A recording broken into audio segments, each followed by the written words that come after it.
Thank you. And I'm going to start the live stream.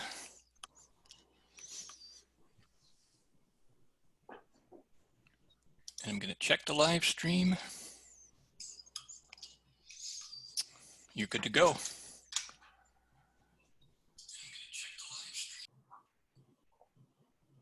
Ready?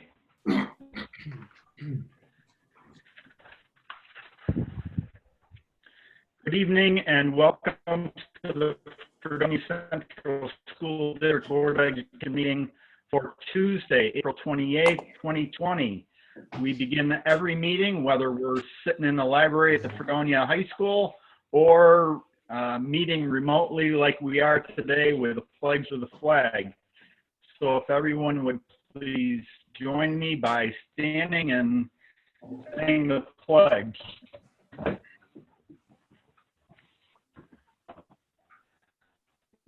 I pledge allegiance to the flag of the United States of America and to the republic for which it stands, one nation, under God, indivisible, with liberty and justice for all.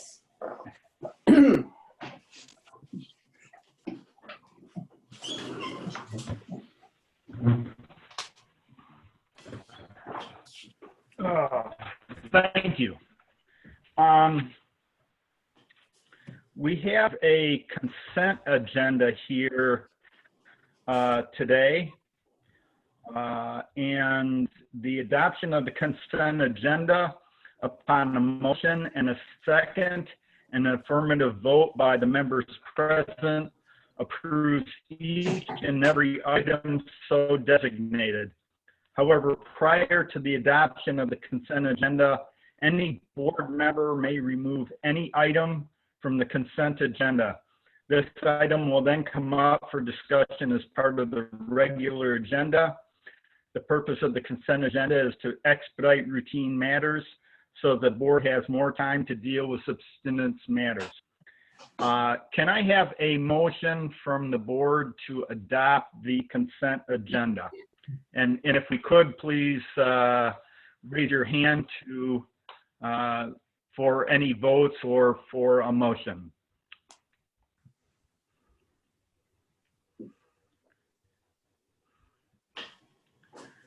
Okay, Christine Gagenschatz has made a motion, and I cannot see all board members. Let's see if I think Lisa made the second. This. There we go. There we go. How's that? Okay. So we've got Ms. Gagenschatz making the motion. Do I have a second? Ms. Fortna. Any questions, comments? Anyone like to pull anything from the agenda? Okay. If not, all those agreeing to the consent agenda, please signify by raising your hand.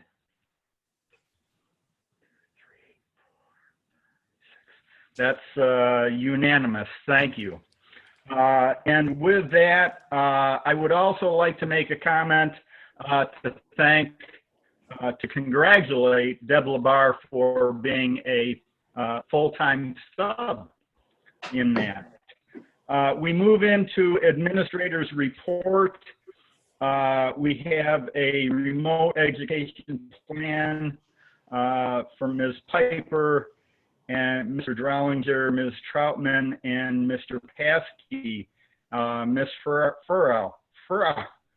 If we could just get an update on the remote plans that they're implementing for all of our students.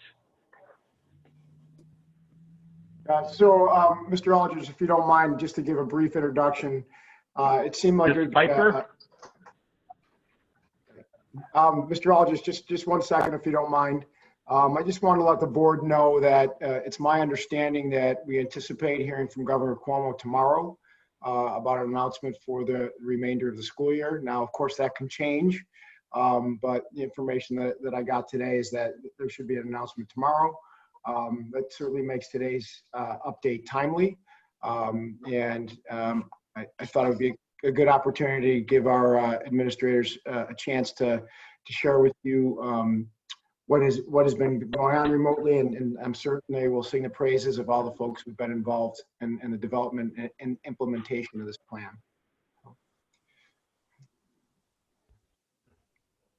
Piper, do you want to begin? Sure. Thanks. Thank you for this opportunity to the Board of Education. I just really, as Jeff said, want to shout out to all of the teachers that are just going above and beyond anything I think any of us could have imagined to ask them to do. They are reaching out to families.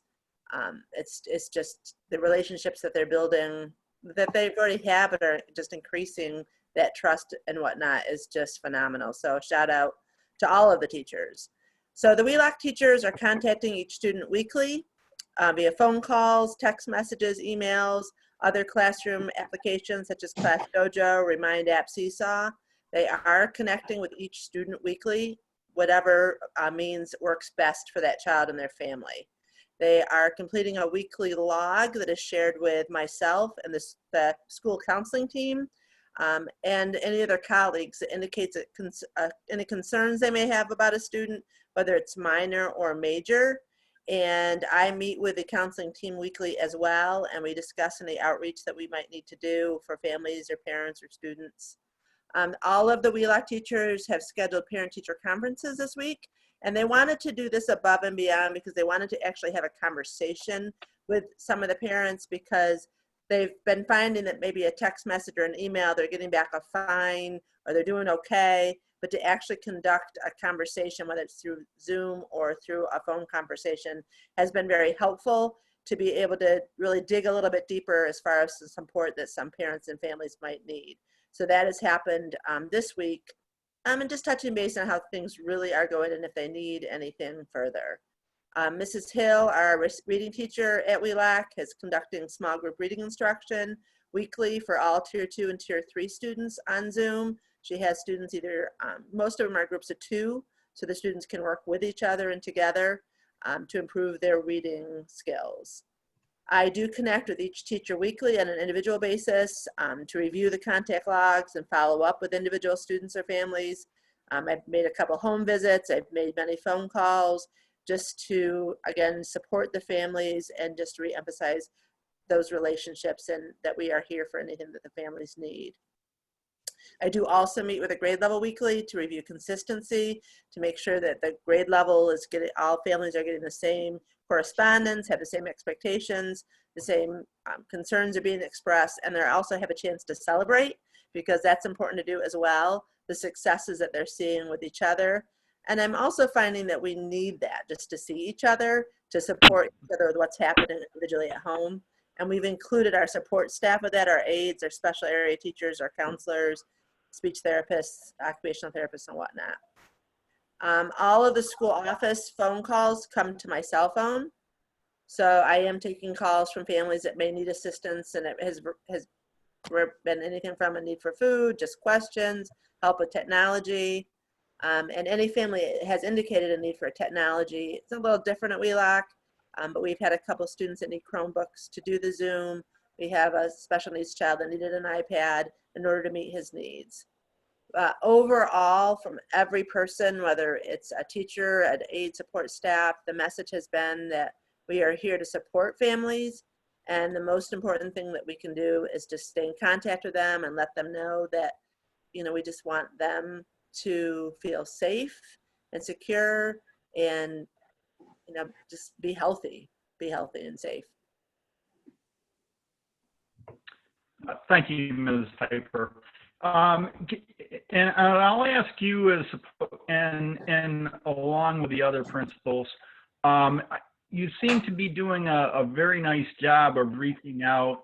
Do you feel that there's anyone who's slipping through the cracks, and even though you're reaching out to them and you're trying and you're making every attempt that you possibly can,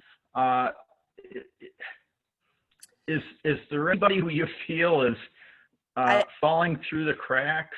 I really don't. And I say that Okay. With confidence only because we have contacted each family, but we're a little worried, Brian, about an email or a text. We really wanted to have those parent-teacher conferences so there was an actual conversation. And then, like I said, I've made a couple home visits just to reassure parents and maybe just kind of eyeball, make sure that the kids have what they need and they're in a safe situation. So again, we're talking all the time. We have a weekly contact log, plus they fill out a contact sheet for me with that specific question. Are there any students you're worried about? And if so, why? And what do you think we can do to help? And then we follow up with that help. So at this point, we've contacted every family. There are some that are struggling. I'm not saying that. It's not that there's not people that are struggling. And we're trying to support them the best that we can. And some weeks are easier than other weeks, and some days are better than other days. And so we want to make sure that parents know that, and that's okay. That even though last week might have been a great week and Johnny was all gung-ho, and this week he doesn't want to do anything, that's okay. That's okay. Yeah.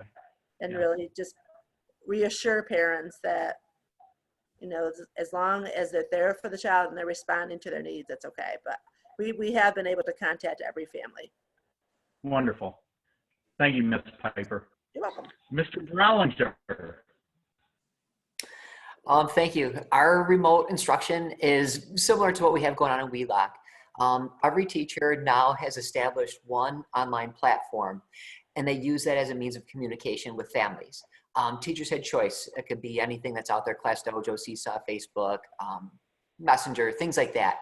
And they use that to communicate with families about both academic and social emotional issues.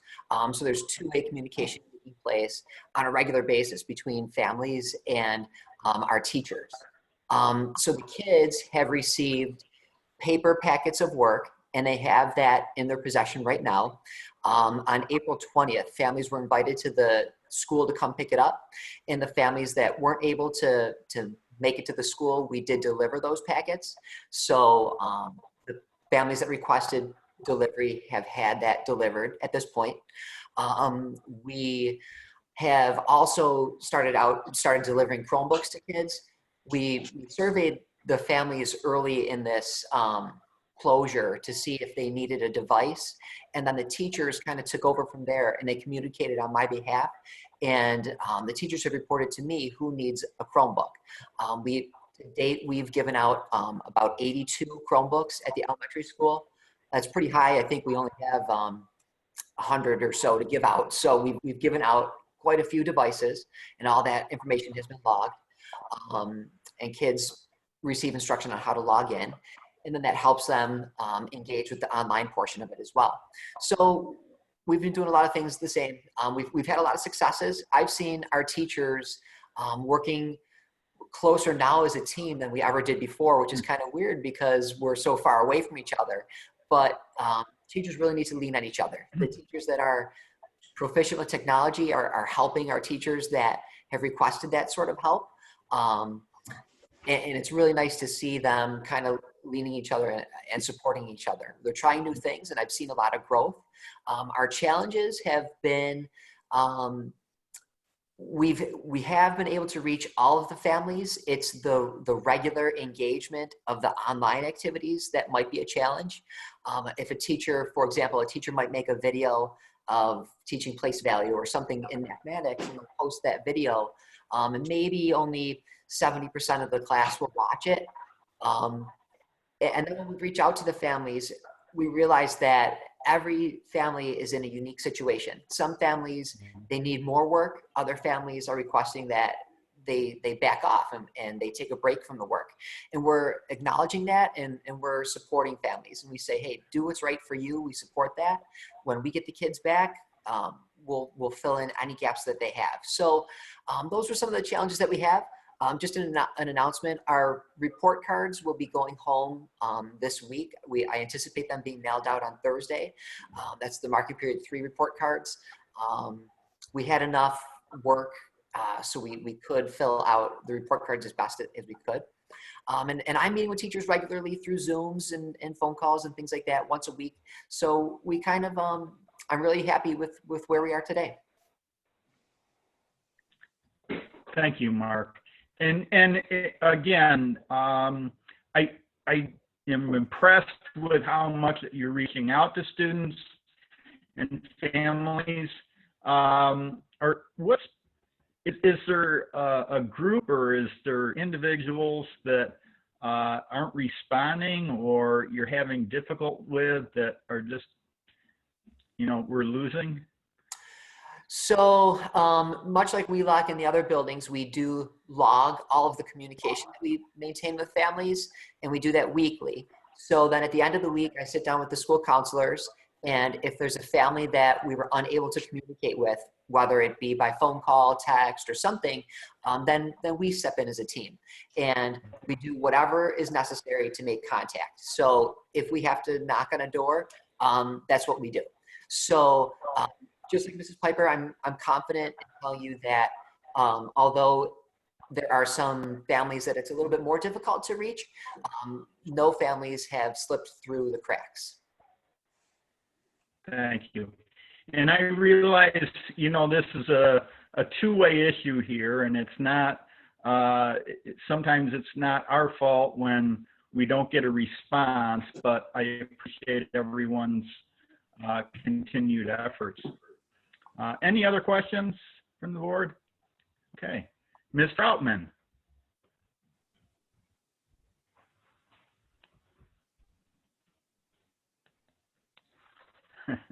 I can't tell you how many times I do that a day. Sorry about that. The middle school teachers are providing review materials and essential learning materials to students. I've really seen them collaborating as teams. We've stressed to really work together so that we're not overwhelming students with too much materials. I will tell you that our teachers are struggling with how much is too much and how much is not enough, because it really depends on the student. And so in a meeting that I had today with our instructional leaders, I said, we have to be having conversations with the kids about how are you feeling? What are you struggling with? How can we support you more? And really opening those lines of communication. In ELA and math, our teachers are utilizing an online program. It's called iReady. So a lot of kids are getting some instruction through that program that we had utilized while we were in school. Our teachers have been asked to use a team calendar, which really helps the students and families understand what they need to do each day. I can tell you grades 5, 6, and 7 have been using it for a couple weeks with success. Today I Zoomed with grade 8, and they worked on creating their calendar, so they should have that up and running on Monday.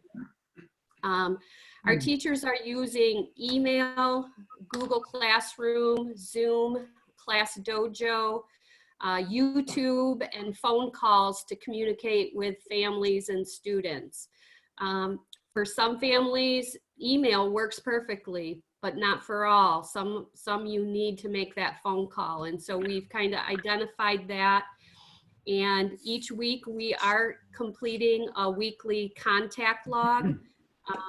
And so at the end of the week, I've asked the instructional team leader for that grade level to reach out to me with kids that they are struggling to contact. And then what I have been doing is going into school and calling from the school phone, because I found some success with that. Families see the school phone number, they're more apt to pick it up than my own cell phone. And, I have a conversation with the parents, and we've seen some success on getting kids more involved than they were before then. Let's see. Our teachers are utilizing PowerSchool to document completed and missing work, and we're hoping that will help parents keep track of how the kids are doing, because we found that a lot of kids their parents would ask them, did you do all your work? And they'd say, oh yeah, I have it all done. when in fact maybe they did some of it, but not all of it. So we're hoping that will help us. I am using email and Zoom and text messages to stay in contact with my staff. We do have regular team level meetings. Like today I had an IL meeting and an 8th grade meeting. Each week I meet with the counseling team so we can talk about the social emotional needs of our families and what they've heard and what I've heard. And it kind of helps me know families that I need to reach out to make sure they're doing okay. Just like Amy said, the school phone comes to my cell phone. I take daily calls from families. And it can be anything, you know, sometimes they just need to hear that they're doing okay. What else? I mean, our big message as a staff is we're trying to stay connected with our families. We're trying to encouraging them to do as much work as they can, but we know that some of our kids don't have the support that they need. And so we're trying to do as much as we can and just knowing that we'll have gaps to fill when we finally return. As far as groups that are struggling, yeah, we do have groups that are struggling. I think one of the things that moving forward that, you know, everybody has to look at is that our kids who are not connected through internet. Those kids, it's more of a challenge to connect with them because, you know, most of our kids can go online and they can send an email, they can get on different platforms with our teachers. Our kids that don't have internet, you know, we have to make a phone call, and sometimes, you know, it's hard to talk to them even by phone because their parents, you know, only have so many minutes on their cell phone. So moving forward, I know the governor has talked about that. You know, we have to get all of our kids to be able to have the same opportunities to get internet. So what you're telling me is there are some students who are maybe isolated, not so much from a studying educational issue, but on a personal psychological issue, that they're isolated, not they're not social distancing, they're isolated. Right. So what we're doing with those kids are we're doing printed materials, and you know, Jamie has been fabulous. She's been delivering right to the families because she lives over in Fredonia, and Greg's printing them off for us. It's been great, but we literally are dropping, you know, materials to them, and then teachers are calling them on the phone, but they don't have that interaction that the rest of the kids do. Yeah. Okay. Thank you. Mr. Aldrich? Yes, Ms. Fortner. Yeah, just a follow-up question, Mrs. Troutman.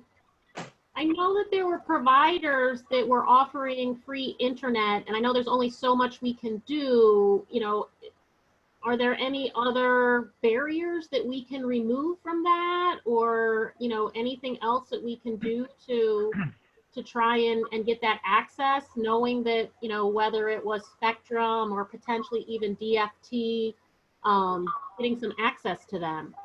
Yeah, and actually, I personally called a lot of them and made sure that they knew those opportunities were there. And some of them did take that, but we had some families that didn't. Okay. And so I know I did talk, you know, with Joe about, is there other ways that we could help with providing that? And I know he was looking into that. Okay. One other, not technology related question, and it's very interesting to hear that maybe we'll have some news for the end of the year tomorrow. But I'm just curious and a little sensitive about our 8th graders that might be, you know, making that transition to high school without this last little bit or those opportunities for some of the things that we do for them to help them get more comfortable for that transition. So just wondering if that's kind of on the radar for our 8th graders and helping to prepare them. And I see Mr. Paschke nodding. Thank you. I'm sorry, Lisa, my internet froze. I'm just like some of the families. I didn't hear your question. My question was about the 8th graders and helping them, get ready for the transition if we don't have this last little bit with them. And I know we'll know more tomorrow, so it was more just, is that on the radar? So. Yeah, it definitely is. When I met with our 8th grade teachers today, they have concerns. They want to make sure our kids are ready for their next step. And so I think we will have to put a plan in place based on what we hear tomorrow. If we're not going back, then, Darren and I will work together to see how we can put some things in place for those kids. Great. Thank you, Ms. Troutman. Mr. Paschke, what's going on in the high school? Oh, tons. If I could take just a second to respond a little further to Lisa's question. It's something that we discussed at our last administrative council meeting was taking a look at that transition from 8 to 9, also from elementary to middle, and making sure that we're documenting what our kids are actually able to do by student, because it is so different from class to class, from student to student. Their experiences may be different, and their gaps may be very different. So we want to be able to communicate that to the next year's teacher, and depending on if we're going back or not, next year is going to need to look differently than what we typically have. We're going to need to be able to fill in some of those gaps as we move forward. We can't hit the ground running as if the kids had everything that they normally would have in a year. So we're very cognizant of that. And Paul and I will be working together for that transition in the 9th grade. So for the high school, our teachers are providing what we call power standards for the rest of the time that we're out, however long that's going to be. So what that is we're identifying those standards that are critical or foundational to success in future courses, or in the case of seniors for experiences beyond high school, if they're going to college or into the workforce. So we've set guidelines for each credit-bearing course where there's a maximum of 3 hours of combined instruction and practice per week provided to the students. Now, if you examine a student who typically would have 6 or 7 credits, that's 18 hours or 21 hours per week, which is far less than the actual time that they would just be in school, not even counting doing homework outside of that. So we're trying not to overload them, trying to find that happy medium. Teachers have been asked to provide Zoom office hours each week, and those are optional for students to attend. We have a shared calendar online that shows all of the teachers' Zoom office hours, and that's available to all of the students. We based the calendar on our A day and B day school schedule, so that those office hours don't overlap or create conflicts for students when they're trying to figure out which class they need to get help in. So that was a really great way to present that for the students. We did have a PE, a phys ed survey that was given. Over 80% of our students responded, and 47% of the kids thought that the workload was too much, and 53% of the kids felt it was just right or not enough. So I believe Mark said that, it really depends on their kids. Some of them really, it's like, wow, I've got a ton of extra time, and others like, man, I'm really overwhelmed, and it depends on the family situation. Our teachers are using email, Google Classroom, Zoom, and YouTube for our more popular ones. And based on the specialized classes, some are using some lesser known things like Quizzes, Edpuzzle, Yabla, Flipgrid, Artsonia, Khan Academy you've probably heard of, Castle Learning is something that we use. But even low-tech phone calls to fill in the gaps. Some of our kids do not want to participate in the Zoom to get help from their teachers. They don't want to do it at all, but they do still want to get help from the teachers. So our teachers are really going the extra mile. And just to echo the other principals, our teachers have been fantastic. So on top of hours of of doing these extra help Zooms and making videos for lessons and helping the kids. Then they're taking extra time beyond the school day to call the families at home and work individually with kids who don't want to participate on Zoom. Just, it's amazing. One last plug I wanted to get in there as far as the utilities that we're using. Some of you may have heard of Minecraft, which is a game that kids play, but Greg Haas is using it for his architecture class. And students normally build models of houses, like physical models in his architecture class. He's doing it online with this Minecraft game. And he invited me to one of his Zooms, and it's amazing. A three-dimensional, they're making houses with a foundation. They have to dig it out, pour the foundation, do the walls, all of the electrical, everything. It's just amazing. So it's pretty cool. You know, just to echo the other principals, our teachers are coming up with amazing new ideas. And I think this is going to be really helpful as we move into the future, because we're adding a lot of really cool stuff that I think is going to fit even when we're back to regular classrooms. Our teachers are using email, Google Classroom, Zoom, YouTube, and phone calls to communicate with families. The teachers complete a shared online document weekly regarding how much we've communicated with each student. So this log, as well as any concerns that are shared, I mean, honestly, daily, we get several to the administrators, to our counseling team, and the teachers. We discuss those with our student services team, that consists of counselors, our school psychologist, the school social worker, and the high school administration. And we're addressing concerns about student engagement, an issue. Academics, mental health is also an issue. And then constantly changing meal deliveries and technology needs. The teachers and the students have several ways to build relationships through weekly kind of informal things. For example, we do a Kahoot trivia that's open to all of the students in the school. And we do it once a week, and they can go get on at night, and they're just having fun. And that's hosted by Dave Denz and Liz, oh, help me out, Kristen Farrow. Bronsky. Liz Ronsky, got it, lost it, thank you. We're also doing some informal things with teachers, once a week, having kind of a fireside chat just to get together and talk, student council meetings, lunch bunch with our counselors, and our faculty that has been involved with restorative circles. They're meeting as a faculty weekly to have circle time where they share social emotional things.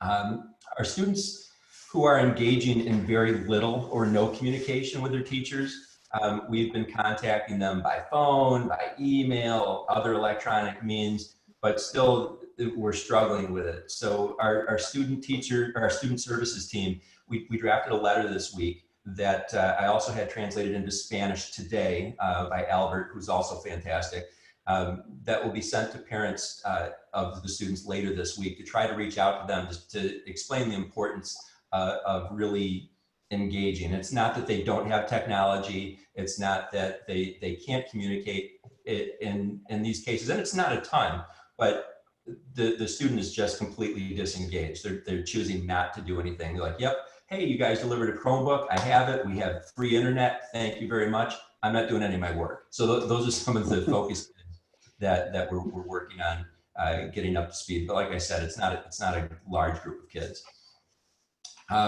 Third quarter grades are complete. We gave students a numerical grade in the third quarter based only on work that was assigned up to March 17th. And students were given from March 17th through April 22nd to make up any missing work from that time period before March 17th, and with no penalty. So they could hand in anything that was prior to March 17th, and they get full credit for it. And we did not allow any grades below a 50 for the third quarter for any student, regardless of how much work they did or did not do. For fourth quarter grades, teachers are using PowerSchool to document incoming work as being either completed, which indicates that the standards were met for that assignment, or incomplete, which means one of two things. Either it was turned in and the standards were not met, or the assignment was not turned in. And that's kept on PowerSchool so that parents and students are able to track exactly what's been done. For now, and again, this could change if we come back to school, there's no intent to give a numerical grade for the fourth quarter, simply just an indication of whether the students are meeting the standards, and then they'll be able to obtain credit. The only exception to that is JCC classes, because JCC is requiring students to have grades for the fourth quarter. So those students are getting grades. We're utilizing email, Zoom, text messaging to stay in contact with our staff. Again, we've had a lot of formal and informal meetings using Zoom and text messaging and emails.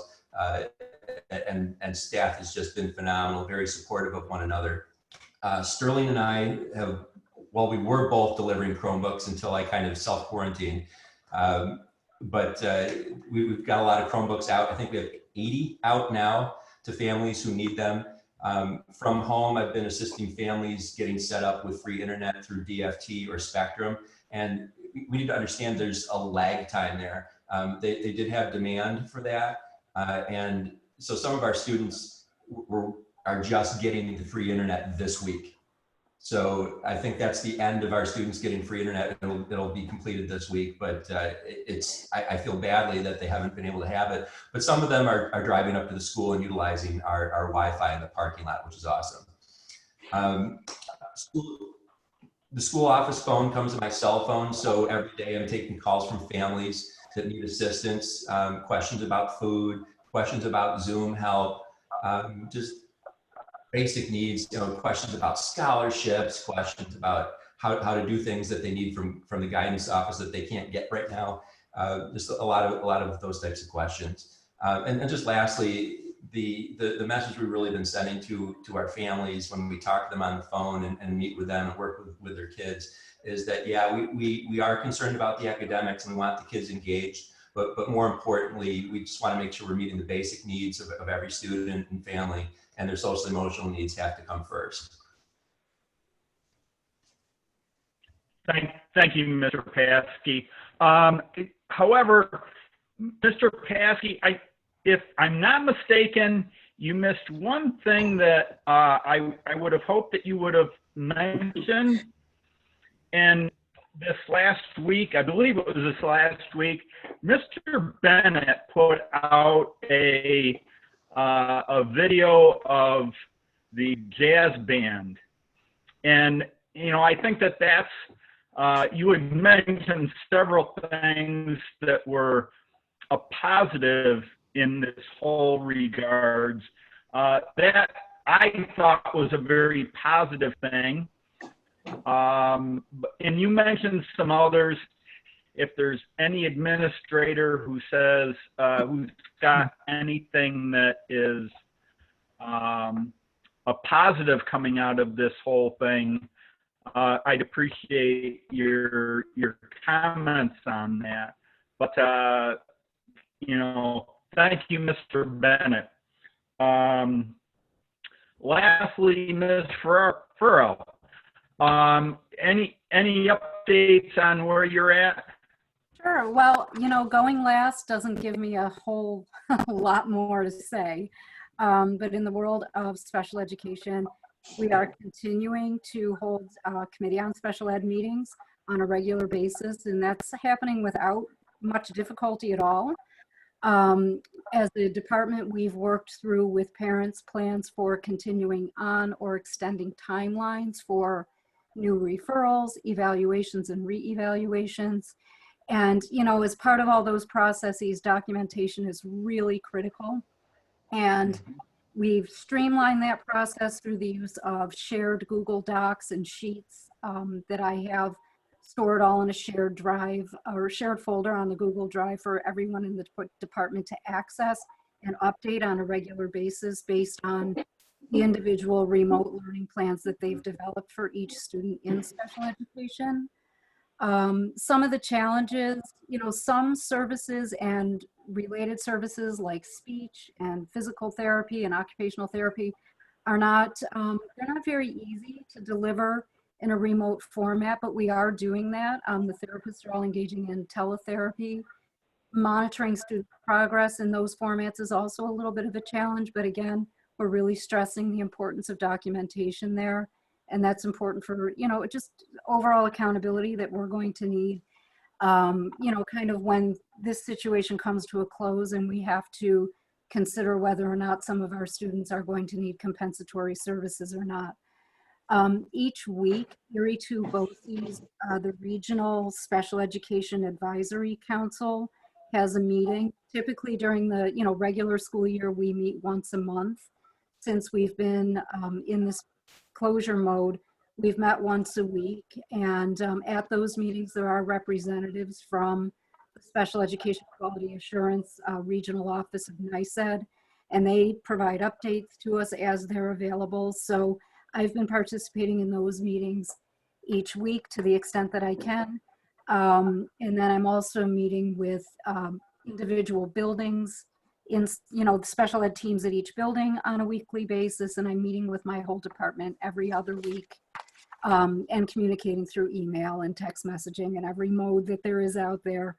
And just to kind of echo some of the things that have already been said by my colleagues, some of the successes that we have seen is really increased and improved communication and relationships with our parents and students.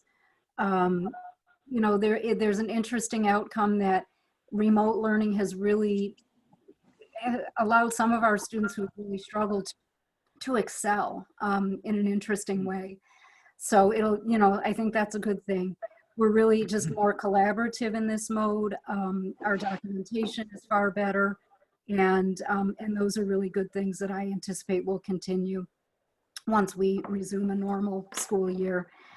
From our student support services, they're sharing information with students, families, and staff on mindfulness and self-care and gratitude notes to one another. They're helping students use tools like Google Calendar to stay organized, just increase some of those skills that maybe weren't where they needed to be in this mode where they have to be a little more refined. We're also providing counseling for students in special education and otherwise through teletherapy and remote means. And of course the challenges exist where, we're not able to reach everybody and we want to ensure that everyone's okay. So we're, reaching out, working with the buildings, building principals, our school safety officer to do some home visits. The lack of social engagement and just overall, being in touch, especially for some of our younger kids, has been noted as a challenge.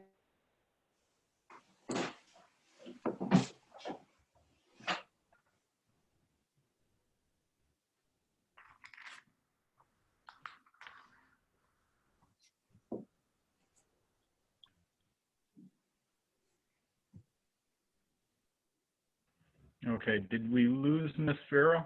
And, I guess overall, I would just like to say that my clerical staff is amazing. Oh, I think I'm not on anymore. Can you hear me? Yeah. Yeah. Okay. I just wanted to say the clerical staff is amazing in keeping all of these things running. And I know my teachers are very grateful to the print shop staff that has also helped with getting materials just printed and ready for students. So, do you have any questions? Any questions from the board? Okay. Thank you. We're going to go back to Mr. Paskey as far as senior activities. And it's a concern that I have, and a concern for a very special group that was supposed to have just a super year. This was their year, and it's turned out a little bit different. Mr. Paskey?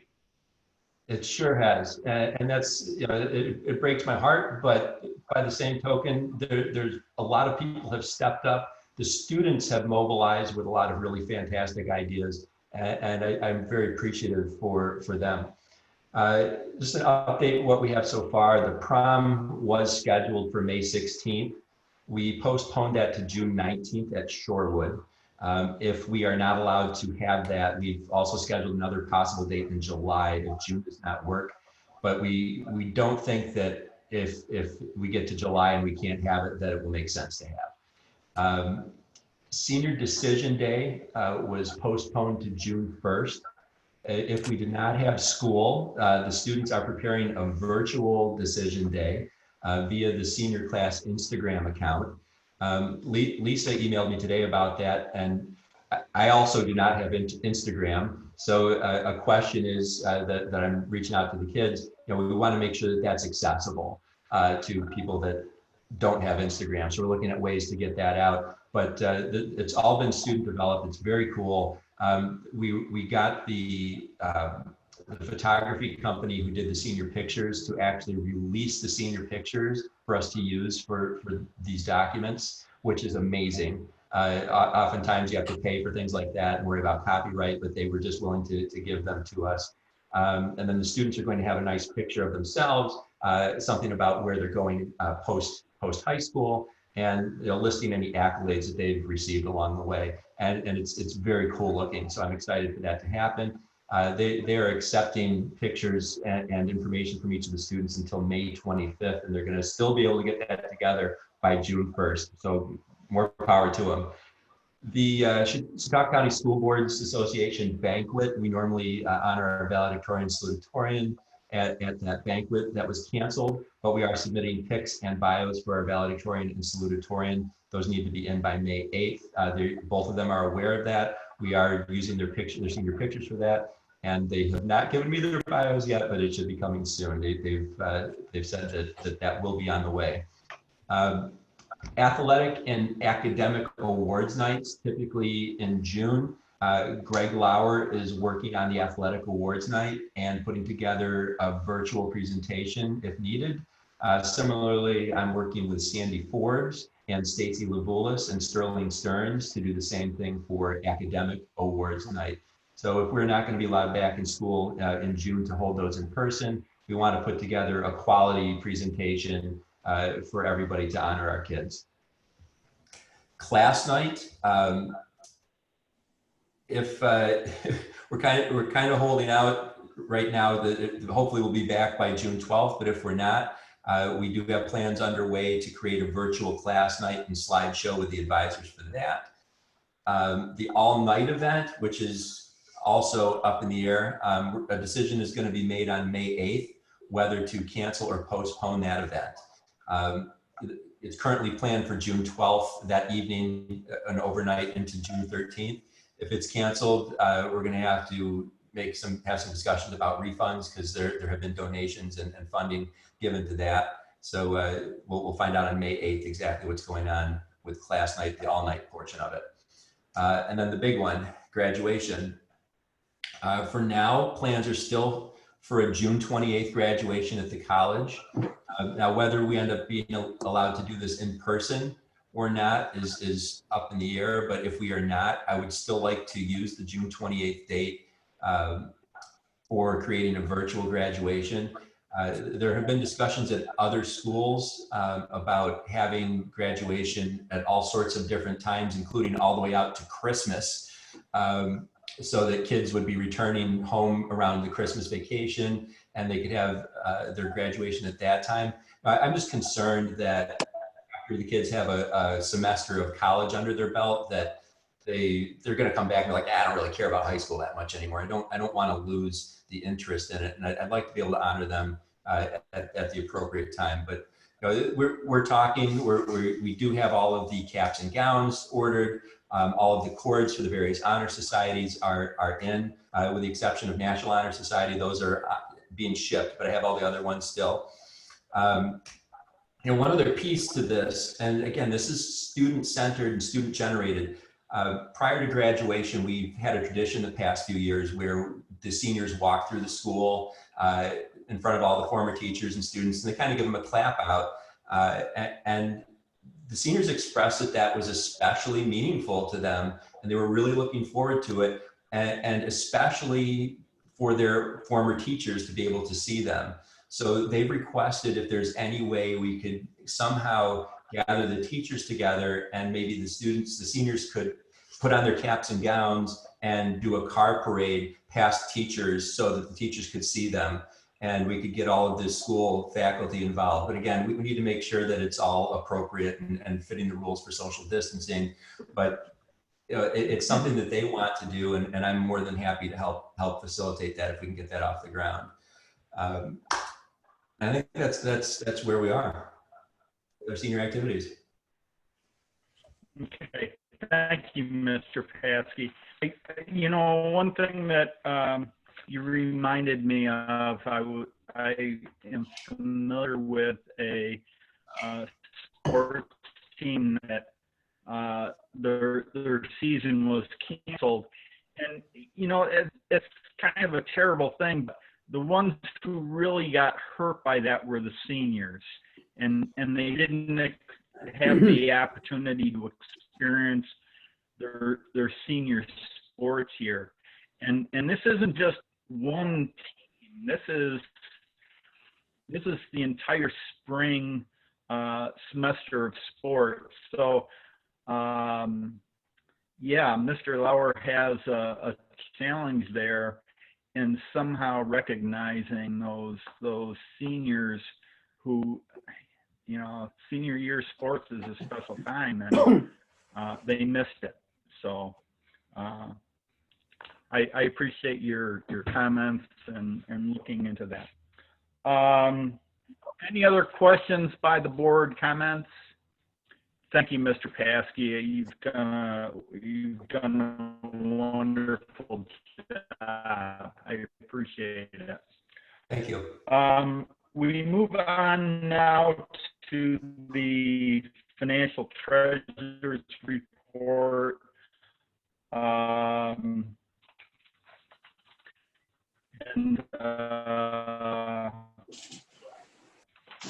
I have this right? We actually have the budget discussion first. Mr. Aldrich.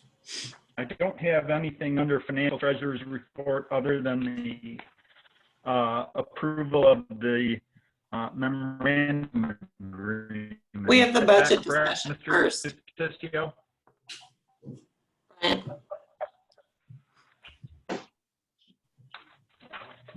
Okay. Oh, I apologize. We do have C under administrator's report. Mr. Forbes, Mr. Forbes, Mr. Certis, you want to?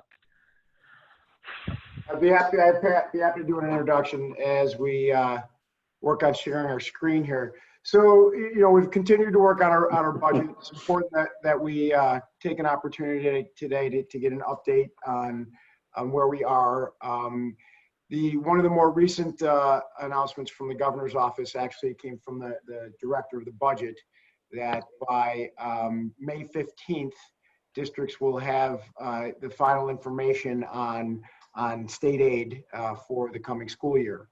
So the budget presentation that we're going to share today is obviously still incomplete, because we anticipate that there will be additional changes in terms of the revenue side of our budget. We still have more work to do to create those menu options that we promised you. You're going to see different percentages and what it means in terms of dollars and cents. And then further work will include what would go into those dollars and cents. You know, obviously it would be a combination of less spending and more use of fund balance. But let's jump into the report and take a look at it. Thank you. There are a couple of things that I'll mention as we go along that'll tag along with what Mr. Certisio said. Essentially, at this point, we still don't know the state aid, if there'll be a pandemic adjustment, and by all belief, by my peers, and I'm sure Mr. Certisio's as well, that will happen. Only question is if it's going to be one time and how much. We've heard varying figures as to 20% of total state aid, and then we've heard 20% of your first state aid payment, which is a vastly different and lesser number. So that would be important in determining how we proceed based upon what that information is. And it should be important to note too that much like what the gap elimination adjustment turned into, this has all of the earmarkings of being the same thing, where you're looking at multiple years of affecting your budget, multiple years of reducing things that are other than staff, equipment, and holding the line of materials and supplies. So it's a setup for that, because I don't think, at least in my opinion, this is going to be a one-year and we're good to go again like we were before. So Yeah, there's that. Mr. Forbes, if I can interrupt, and some of the literature that I was reading today, and as well as in conversations with my colleagues, we're looking at least a 3-year window of how the budgets will be impacted based on our current situation. So there's that big piece hanging over us. We don't have any new positions in this budget other than replacements for the retirees, which we've mentioned right along. The BOCES cost I have listed here is final by 4/15. It's actually final by 4/30. And for the most part, we're good there, and I'll talk about that in a minute. Since the last time we did the Zoom, we've reduced the budget by an additional $319,000. Just to remind the board that this budget draft does include a reduction of $210,000 from the governor's January proposal. That's in the area of foundation aid that has been subtracted from the revenue figures you have before us. It's currently there is an offset to the pandemic adjustment of $315,723, which zeroes it out on our revenue projections currently. We did learn today that there's language apparently related to the federal CARES restoration that will require school districts to apply for it. The guidelines are not clear at this point in time, and whether or not that's even true, we don't know, but that was the word that was coming down today.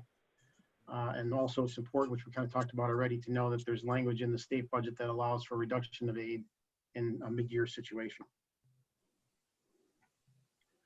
So what we decided we do for today is talk a little bit about where we are now. Some of these things are related to us being off since March. Some of them are not. So we'll just run through these a little bit quickly here. Business office salaries, there's a reduction. We're currently under budget of about $40,000. That was based upon the timing of hiring Kim and the timing of Barb Fisher leaving, because we had salaries in for both for the year. National Fuel, Gas, and National Grid are running somewhere in the $35,000 to $50,000 range below last year, which you would expect based upon the winter we had. Instructional materials and contractual expenses were down. That's not terribly unusual. A lot of times that's part of what we use to build the fund balance at the end of the year. Special education, this is internal special education. We're down in contractual expense line of about $100,000. This was based upon an original projection of putting 3 students in a Buffalo Hearing and Speech program, and ultimately they ended up at BOCES, which we'll talk about in a minute. And then we do have pending savings from the pandemic in the spring sports area, depending on what we do ultimately with coaching salaries and the actual sport itself, of about $75,000. The big one that's hanging out in this particular slide is contract transportation. We pay somewhere in the neighborhood of $85,000 a month for our basic contract with First Student.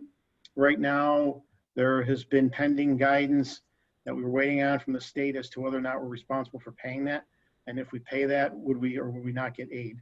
And none of those things have been brought forward yet. I checked with the Association of School Business Officials this afternoon, and they have no further guidance on that. So right now we're holding the April billing so that we don't get hung out with no aid and paying the contractor. So that becomes a big piece of where we stand as far as under budget.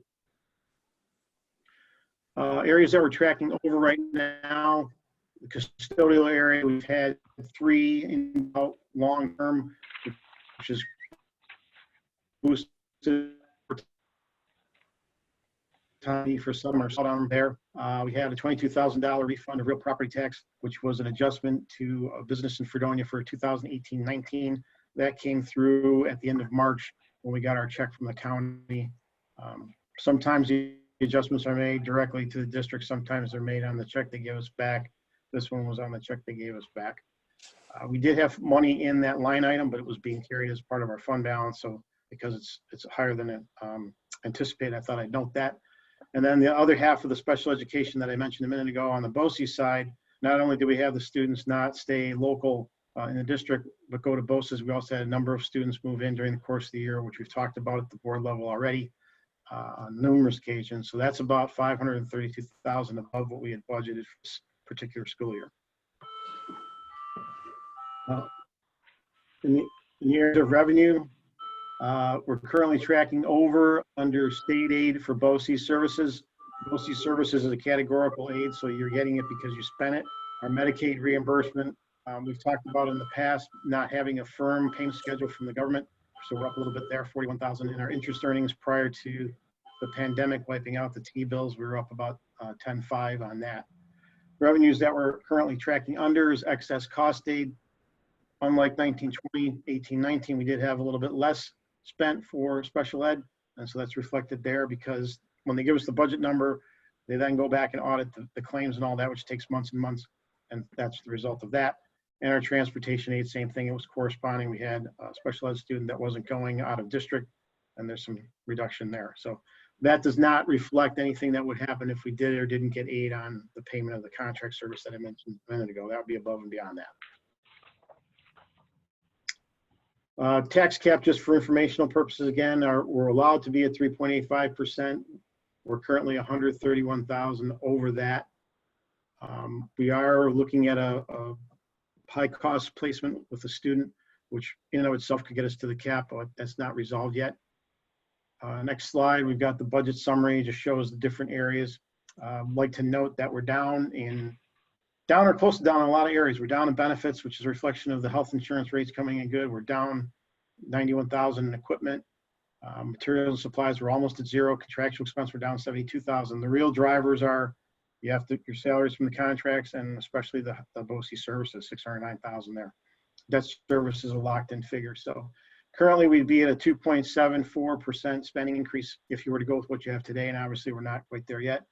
And then show the corresponding changes on the revenue side. We have not adjusted fund balance yet. That's going to be part of the discussion we'll have to have in the very near future as we take a look at where we're going to go from here. And then finally, the budget summary, I'll explain this. You have drafts 1, 2, and 3. 3, of course, being tonight. And then as you move down the page, I've given you tax levy increase percentages in the middle.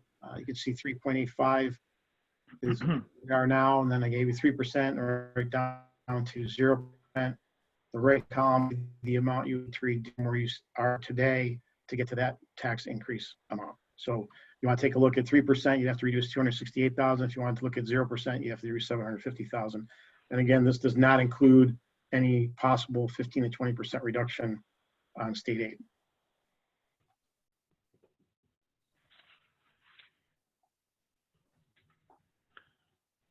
Thank you very much. Any questions from the board?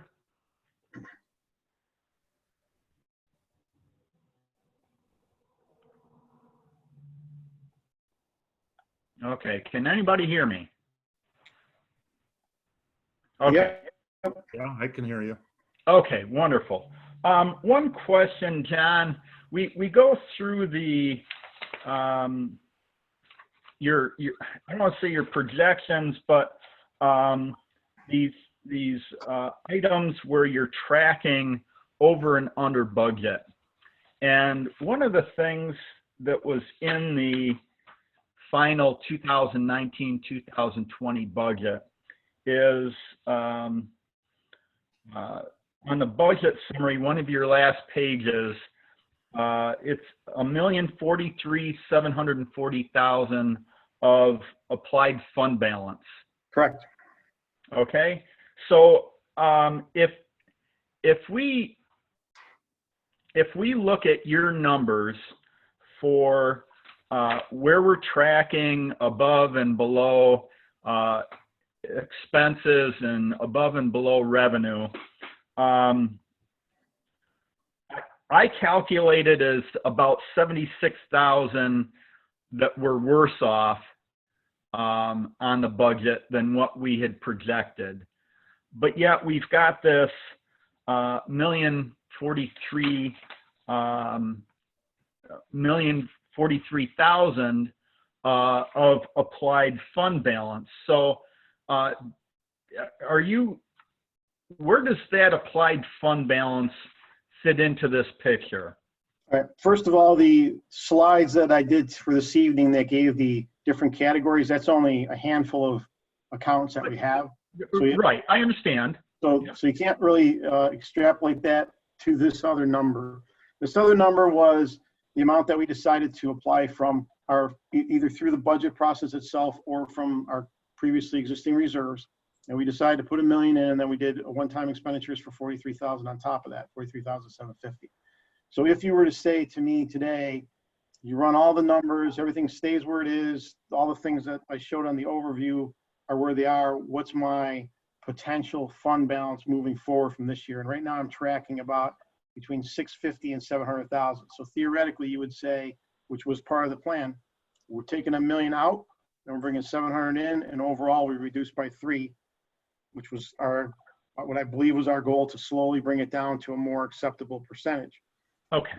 If you take a look moving forward in 2021 and you apply the same amount, I can tell you, which I forgot to mention going through, right now I typically would be carrying 1 to 3 slots of high cost BOCES students in that line.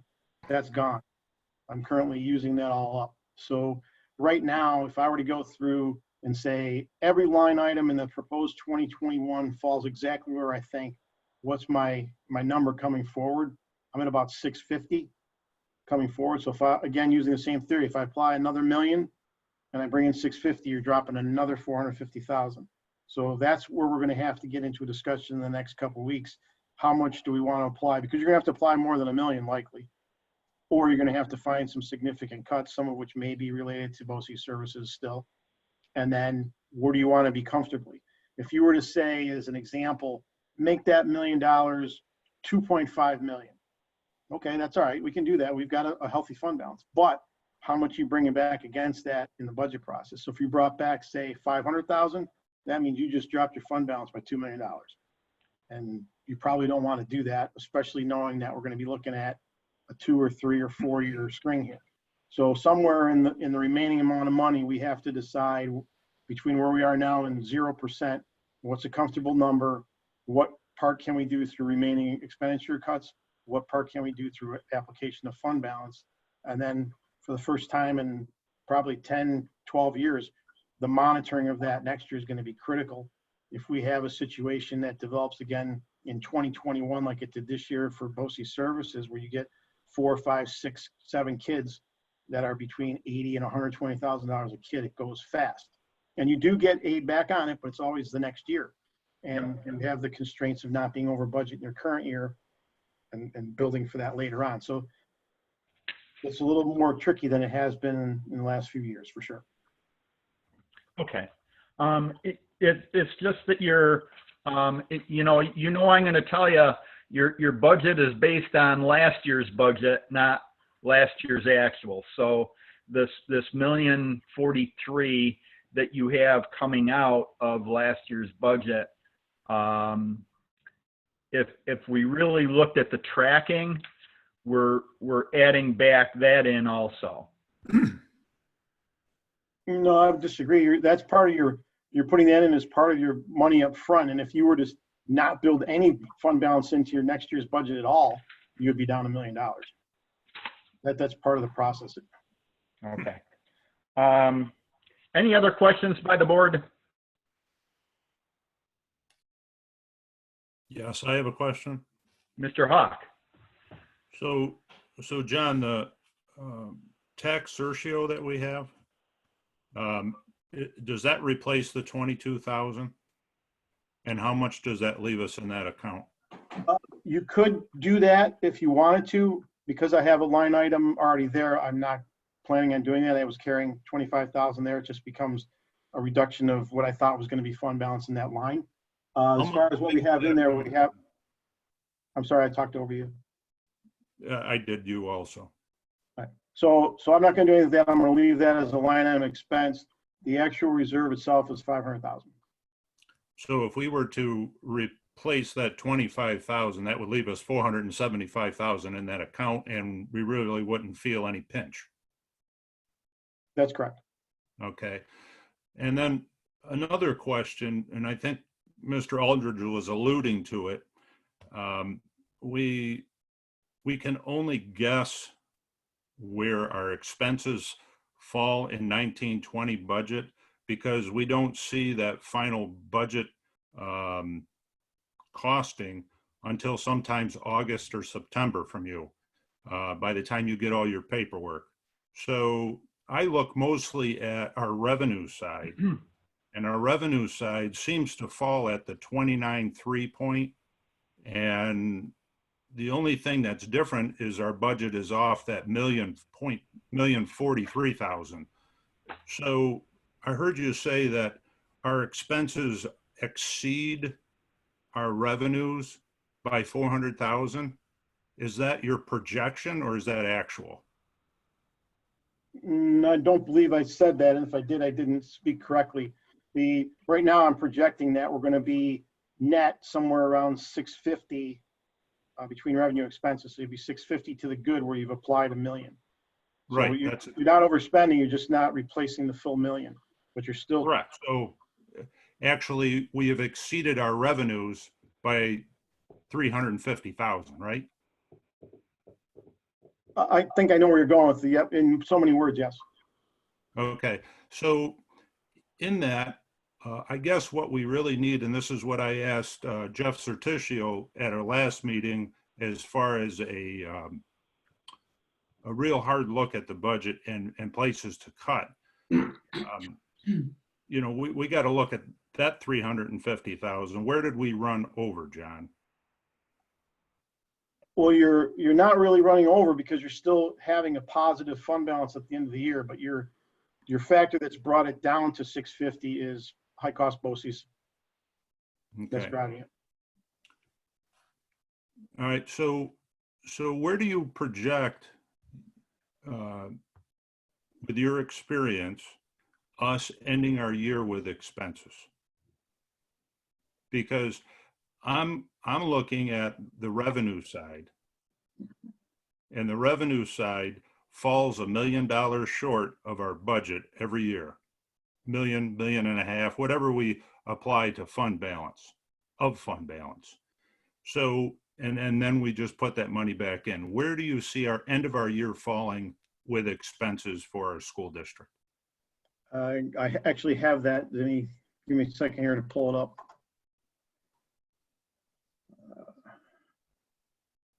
I'm running 2 laptops with the touchpad, which I don't often do, so it takes me a second. Yeah, that's fine.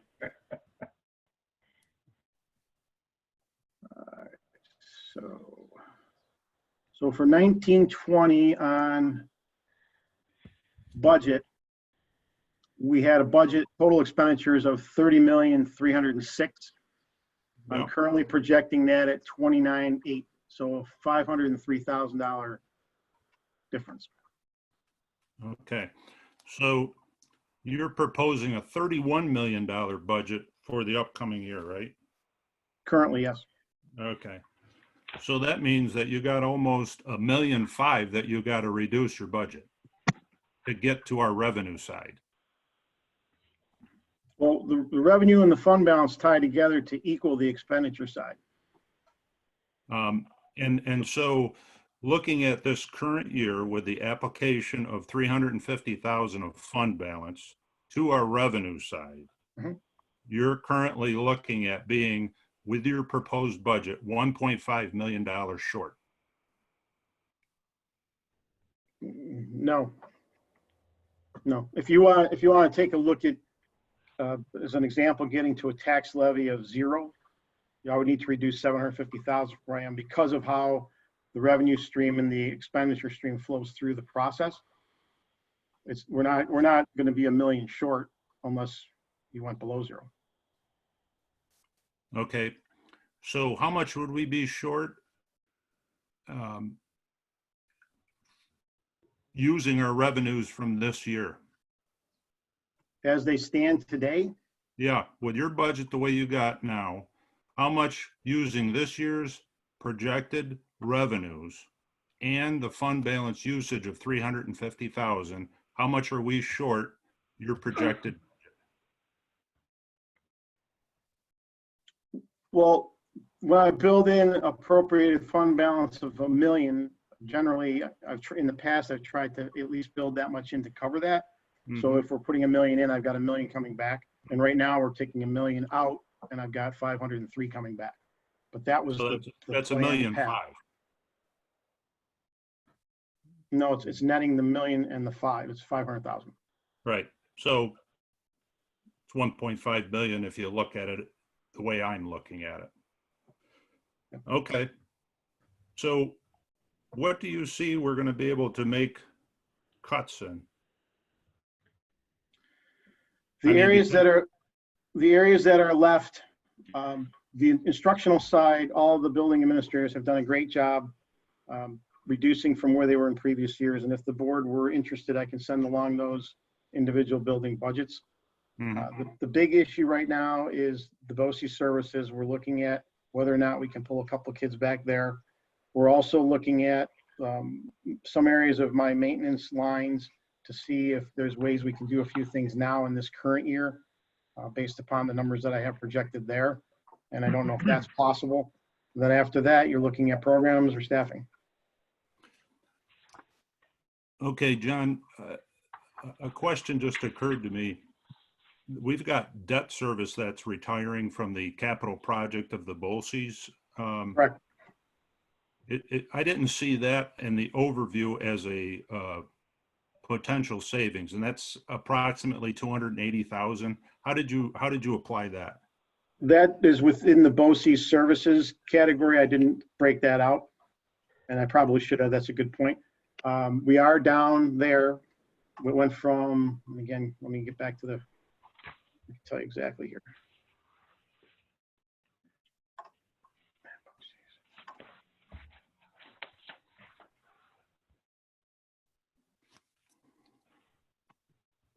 Let's see.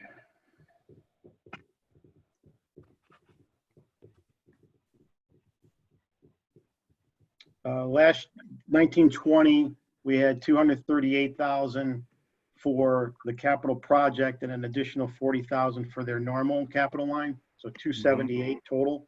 This year we're at 92, so it's 186 down. Okay. But your total BOCES services is up 600,000. I'm looking at the credit lines because that total BOCES piece is part of the 500,000 that you're trying to make up the difference, plus your million fund balance.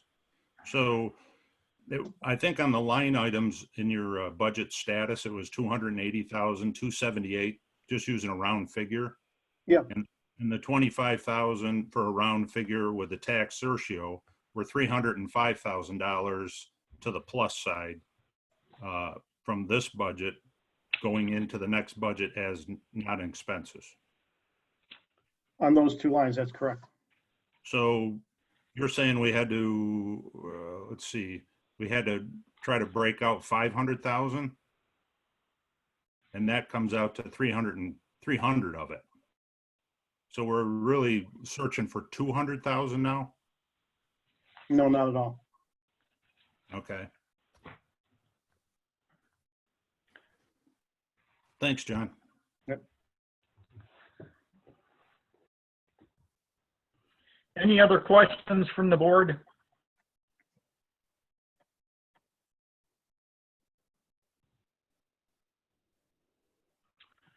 Okay, if there's not, you know, I understand,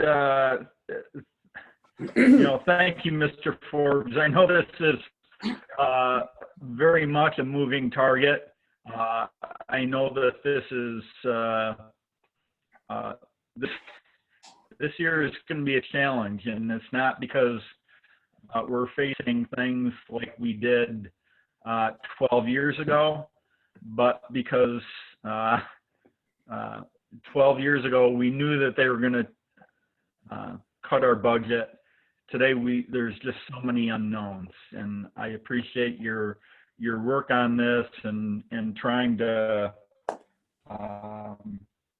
make the unclear clear, and continuing to work towards this with changing every day. Thank you. Next, we have a motion. We need a motion to approve the memorandum of agreement. Oh, Mr. Certicio. Yes. Thank you. Thank you. I just wanted to. Mr. Certicio? Yeah, thank you. So before we move on to the memorandum of agreement, just a little bit more on the budget. I had a very productive meeting with Ms. Piper, Mrs. Farrow, Mr. Rada, Mr. Forbes, and Mr. Drollinger today. to really to have a pretty deep discussion on how we may be able to do some things differently next year to mitigate some of those BOCES costs that have really driven up our budget. And I've asked for a written proposal that Mrs. Farrow and Ms. Piper are going to co-author regarding the opportunity to potentially bring a couple of students back to the district at the pre-K and at the K and 1 level, as well as to service some of our higher needs students within the district. And that is going to be something that I recommend we do at each turn and each year, is can continue to examine who our students are that are out of district and determine whether we can offer them an equal education within our own school buildings. So I expect I'll have that proposal within the next week or so. We would not need to add to our teaching staff. We would utilize a current open position that we have in the inventory. We may incur some additional costs in the area of a teacher aide or teacher aides. We're working on how we could sufficiently provide the ancillary services of OT and PT and speech. And once we have all of those decisions made, then I will potentially will present a proposal to the board that could save a considerable amount of money in the budget. And we are under a situation where the time is of the essence, as Mr. Forbes mentioned. Our BOCES services requests are due April 30th. However, if we cancel services, then we get that credit back. So stay tuned. I'm very proud of the work that was done today. And I didn't get a chance to say it earlier. And we sang the praises of all the teachers and support staff for the work they're doing. I just want to take a quick second to include the administrators in that group. These folks are working awful hard in keeping things organized and staying connected with their teams. And I wanted to take the opportunity to let them know how much I appreciate that. Thank you, Mr. Certisio, and I also appreciate everyone's diligent work during a very difficult time. But thank you for mentioning that. That's very appropriate. If we don't have any additional comments on the budget, we do need a motion for to approve the memorandum of agreement with the Fredonia Central School District Teachers Association. Can I have a motion to bring that to the table from the board, please? Mr. Hawk, thank you. And do I have a second? Ms. Fortna, thank you. Do we have any questions, comments, concerns? Mr. Certisio, if you'd like to make a comment on this. Yeah, I really want to thank Michelle Greeno, the FTA president, as well as their entire membership. They have ratified this MOA already. Their request to extend their contract by a year with all language staying the same provides us some stability in terms of knowing what our actual labor costs will be next year in terms of the biggest contract in the district. And I know that in conversations with Michelle, their membership recognizes the difficult circumstances that all schools are in this year. So I certainly appreciate her efforts and willingness to make this happen. Yes, thank you. Any other questions, comments by the board?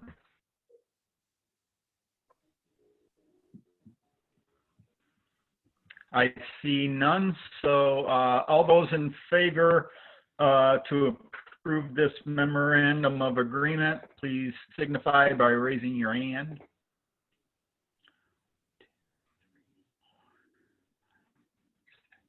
That's unanimous. Thank you very much.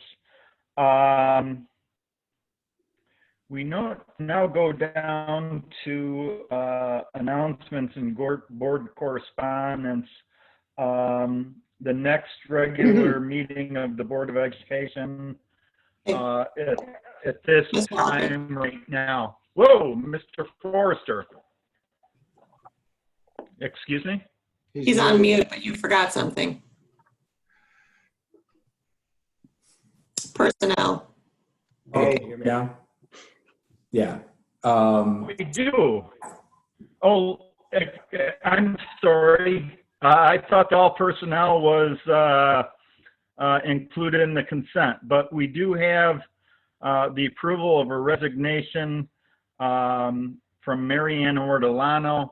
If I could have a motion to bring that to the table, please. Mr. Forrester, and then Mr. Johnson making the second. Any questions, comments? If there's not, everyone approving signify by raising your hand, please. That's unanimous. Now, we have announcements. So our next board meeting scheduled right now for May 5th will be, again, a virtual Zoom meeting, very similar to this. I will also make comments that for these Zoom meetings, we have even though we don't have that in the agenda, because we're not taking comments from the public, live comments from the public during our meetings.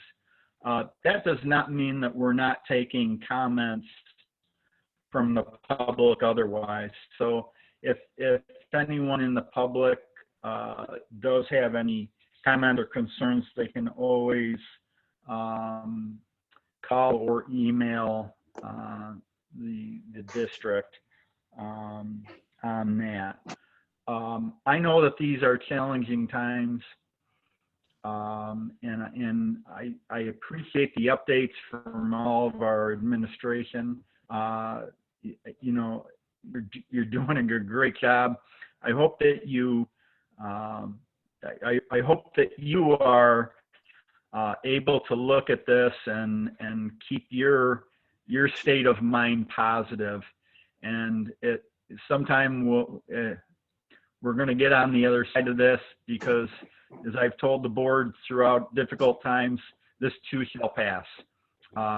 So I appreciate that. I don't know if there's anywhere within the district that we could create a victory garden, flower garden, vegetable garden, but any, you know, even hanging baskets within the district to get on the other side of this. With that, Mr. Certicio, do you have any other additional comments? Yeah, I do think Mr. we should take a few minutes to talk about the May schedule for board meetings. We are scheduled for a May 5th meeting, but that was originally designed with the budget in mind. We have, you know, some pending business that we could discuss on the 5th, but certainly nothing urgent. I would anticipate again hearing from the governor tomorrow, which could you know, necessitate a meeting, could necessitate delaying a meeting. But right now, and Mrs. Slagle has shared our schedule with us. May 5th, a regular board meeting and the annual district budget meeting. That it clearly will not be the annual district budget meeting. I think it was on the weekend, Governor Cuomo was asked about when budget votes and budget elections would be. We do know it'll be after June 1st, but they still have not settled on a date.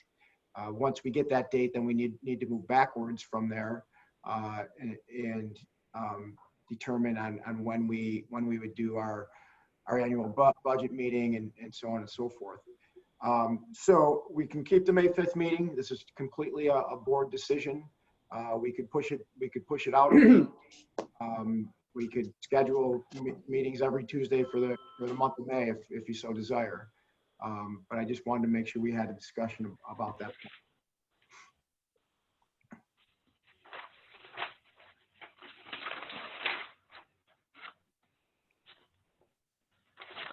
Brian? Yeah, I'm here. Mr. Forrester. Yeah, I just have a thought regarding that. If there's nothing really that we can discuss up to that point, I didn't know if maybe we would just look at maybe doing the 12th and the 26th instead of the 5th and the 19th. Just a thought. That spaces things out a couple of weeks between. Yeah, I'm inclined to think the same, Mr. Forrester. Any thoughts on that, Mr. Certisio? I think it makes a lot of sense, from a couple of different standpoints. Are there any differing opinions among board members? Let me see. Oh, there we go. Sorry, I was getting unmute. I'm just curious if we do get a decision tomorrow, it's Wednesday. I know it's not a lot of time, but obviously if that's announced publicly, our community is going to be looking for some type of response and some communication. So I'm just curious about, how we see that playing out, and given that could be a pretty significant decision either way. If we're not coming back, what does that mean? If we are coming back, how, what do we need to plan or account for? Great. If we want to wait, it would be almost 2 weeks from that announcement from Cuomo for us to kind of come back together and kind of have that communication. Correct, but let's not forget that the most recent executive order is that school buildings were closed through May 15th. I would be absolutely blown away if he peeled back from that date. I agree, right? but even if it's a June 1st return, Right. I'm just curious about, the communication, or if it's not returning, there's going to be lots of questions and concern.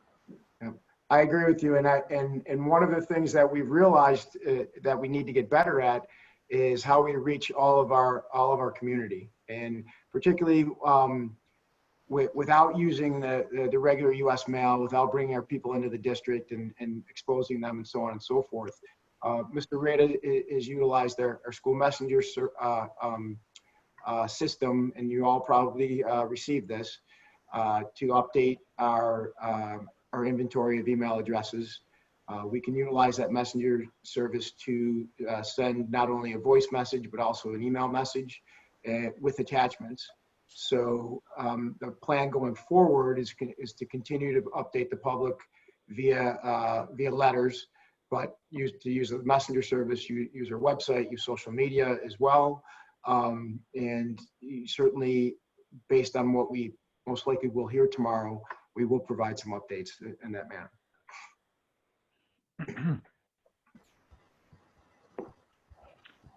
So Mr. Certisio, best case scenario, let's just say that, I don't have a calendar in front of me, but let's just say that the budget, our Governor Cuomo had put together and said, let's have a budget vote the first week of June. Is that out of the question? Christine, what's the time frame that we have to publish notices by? I don't have that number off the top of my head. What I'm wondering is whether they will announce any sort of changes to the normal timelines that we are given for different things. It's usually 45 days that we have to have the public notification. So June 1st is out. Yeah, that's within like 32 days, 33 days.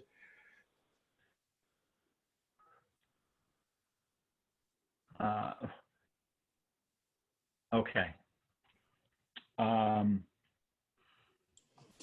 don't think anything's going to happen for 2 weeks. I don't think that we're going to have anything to discuss in a week. Very little. The budget will still be as much up in the air, relative speaking, as we are today. Do we, can I get a consensus from the board to agree to a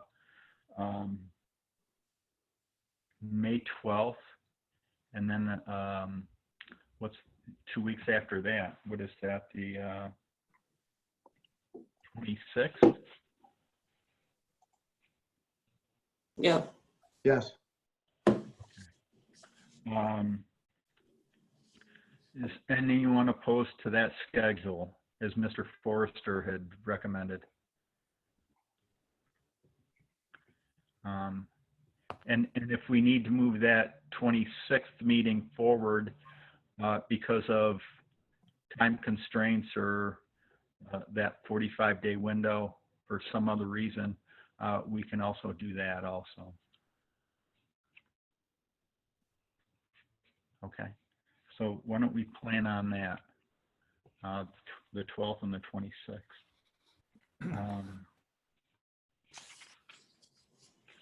Anything else, Mr. Certicio? No, sir. Thank you. No? Okay. Going to the board. Mr. Forrester, do you have anything to add? You're muted. I'm trying to unmute there. I just wanted to say, I don't know if it was put out, I don't know how, if this was put out publicly or not. The Fredonia Teachers Association helped to fund those signs that the seniors got on their lawns for just recognition. This is their year, and you know, it's a special recognition for them. And I just want to thank the FTA for doing that gesture. It was a very, very kind gesture for the seniors.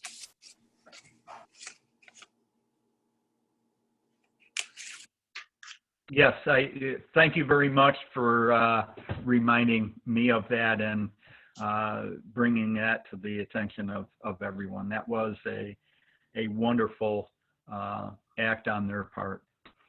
Mr. Jambrone.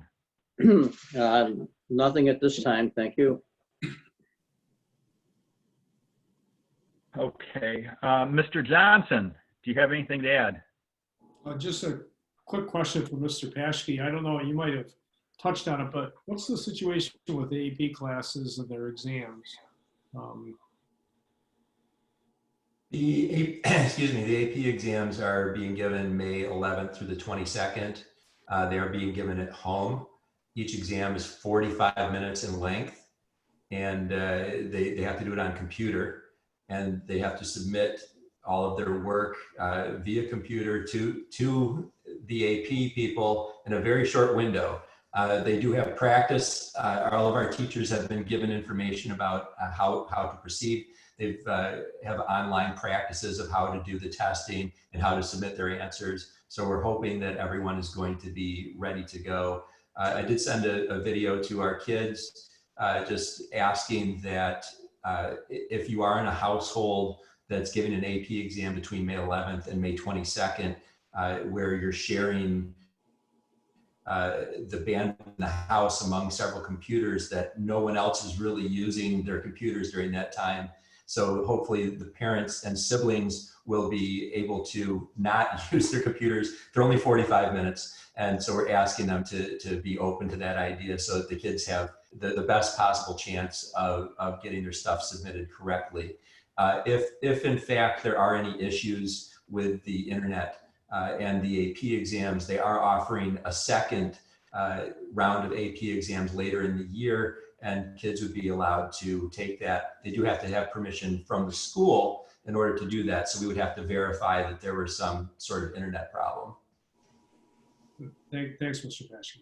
And just one more quick thing. The teachers, the AP teachers and Mr. Stearns, who is our AP coordinator, have been really on top of this and sharing the information that they need to share and getting the information out to the kids and making sure that they have the technology, like the math and the computer science classes and the regular science classes have the right calculators. All of that stuff has already been taken care of, so we are good to go. Good to hear, thanks. Thank you. Mr. Hawk. I haven't heard an update on board elections and timing on that piece. Could someone speak on that? Sure, Mr. Hawk. Board elections and budget vote are both connected. And I mentioned it a little bit ago, the governor has not decided on a date yet. When he does, then, and he also hasn't made a decision on whether there's going to be board elections this year. There is some discussion that current board members who are up for re-election will simply continue for another year. And they're still working through those decisions. Thank you. You're welcome. Mr. Johnson, you got to stay on another year, buddy. The longest non-elected. Yes. Yes. Ms. Gagenschatz. I have nothing today. Thank you. Okay, thank you. Ms. Fortner? Nothing else today. Thanks. No? Okay. Ms. Piper? Nothing? Nothing more, thank you. Okay. Well, I'm still going to ask, okay? Mr. Drowlinger? Oh, I'm all set. Thank you for everything. Okay. Ms. Troutman? No, nothing. Okay. Mr. Paskey? This was where I was going to bring up Mr.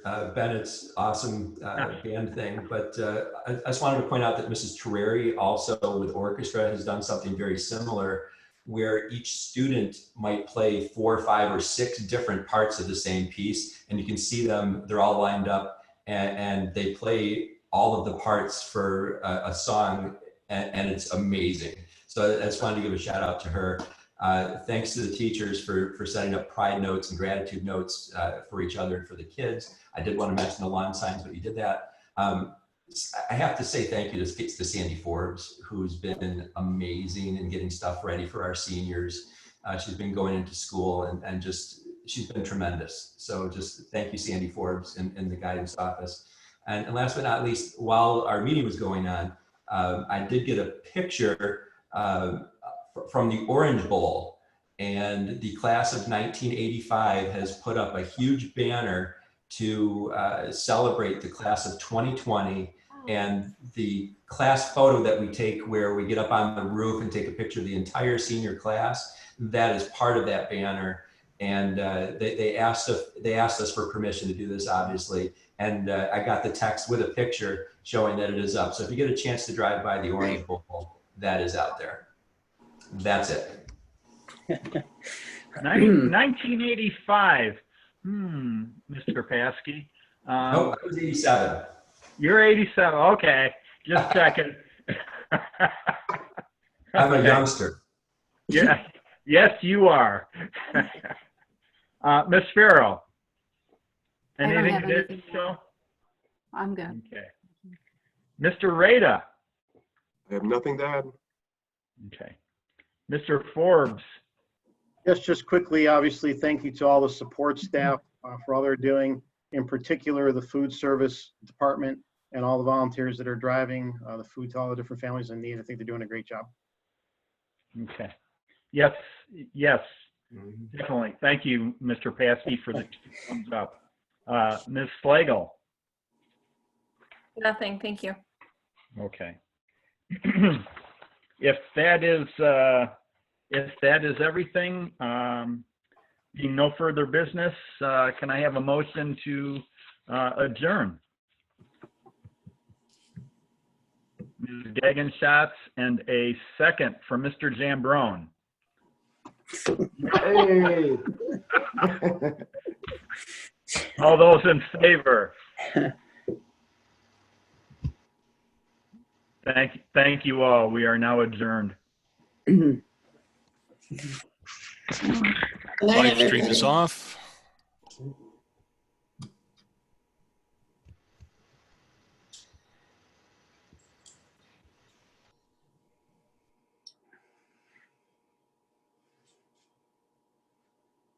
See you, everybody. And recording is off.